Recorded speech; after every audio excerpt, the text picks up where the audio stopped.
ताज्या बातम्यांसाठी पाहत रहा तिचा सागर न्यूज।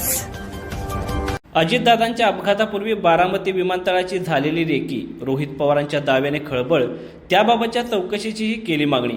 काही लोकांच्या मते विमानतळाची रेकी झाली होती, अपघातापूर्वी रेकी झाली होती, या गोष्टीचा सखोल गुन्हेगारी पद्धतीने तपास झाला पाहिजे असंही रोहित पवार यांनी म्हटलं आहे।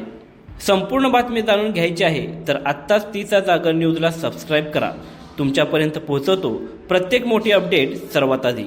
उपमुख्यमंत्री अजित पवार यांचा विमान अपघातात मृत्यू झाला आहे। अजित पवारांच्या विमानाचा अपघात आहे की घातपात आहे, यावरून अनेक शंका उपस्थित केल्या जात असून त्याबाबत जोरदार चर्चा सुरू आहे। आमदार रोहित पवार हे सातत्याने या विषयावर पत्रकार परिषद घेऊन अनेक प्रश्न उपस्थित करत आहेत, त्याचबरोबर गोळा केलेली माहिती देखील देत आहेत। यापूर्वी त्यांनी 3 पत्रकार परिषद घेतल्या, तर आज 4थ्या पत्रकार परिषदेत रोहित पवारांनी मोठा गौप्यस्फोट केला आहे। रोहित पवार यांनी बोलून दाखवलेल्या या गोष्टीमुळे आता पुन्हा चर्चांना उधाण आलं आहे। रोहित पवारांनी म्हटलं आहे की अजित पवारांच्या विमानाचा अपघात झाला त्या ठिकाणी काही लोकांच्या मते विमानतळाची रेकी झाली होती, अपघातापूर्वी रेकी झाली होती, या गोष्टीचा सखोल गुन्हेगारी पद्धतीने तपास झाला पाहिजे असंही त्यांनी म्हटलं आहे। आज मुंबईत घेतलेल्या पत्रकार परिषदेत आमदार रोहित पवार यांनी म्हटलं की या गोष्टींचा देखील क्रिमिनल अँगलने तपास केला गेला पाहिजे। काही लोकांच्या मते विमानतळाची रेकी झाली होती, अपघातापूर्वी रेकी झाली होती, याची आम्हाला पक्की माहिती नाही, पण त्या अँगलने चौकशी झाली पाहिजे, याचा सखोल तपास केला गेला पाहिजे अशी मागणी देखील रोहित पवार यांनी केली आहे।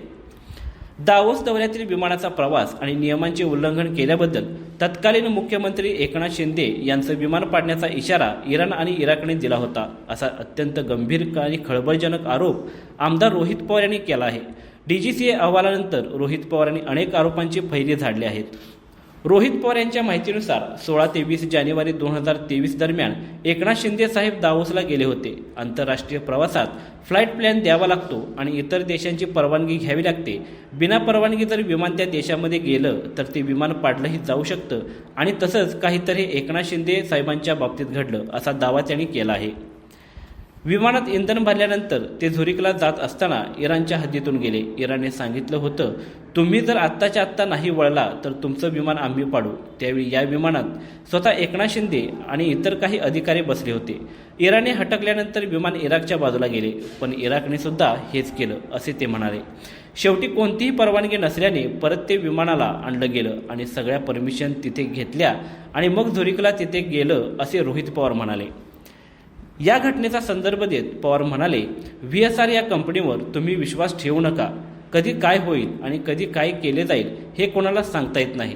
त्यांनी आणखी एक गंभीर आरोप केला की कोविडच्या काळात प्रायव्हेट जेटचे तिकीट विकून पेशंटकडून भरमसाठ पैसे उकळल्यामुळे UAE मध्ये त्यांना 6 महिन्यांसाठी बॅन केलं होतं। महाराष्ट्राच्या मुख्यमंत्र्यांच्या बाबतीतही या कंपनीने असा हलगर्जीपणा नाही तर मुद्दामून गोष्टी केल्या असं आमचं मत असल्याचं ते म्हणाले। रोहित पवार यांनी या प्रकरणाची तातडीने चौकशी करण्याची मागणी केली। ते म्हणाले, कागदपत्र रंगवली जाऊ शकतात, जी रंगवली जात आहेत, तसेच अपघात आणि पत्रकार परिषदेनंतर ही विमाने महाराष्ट्राबाहेर आणि देशाबाहेर काढली जात आहेत। हैदराबादला असलेले लेगसी 600 हे विमान आता सॅन मॅरिनो UAS ला ट्रान्सफर करण्यात आले आहे। धंदा सुद्धा शिफ्ट करण्याचं काम तिथं सुरू झालं आहे। जर तुम्ही चोर नसालच घाबरता कशाला, पण चोरच घाबरू शकतो हे आपल्या सगळ्यांना माहीत असल्याचा आरोप त्यांनी केला।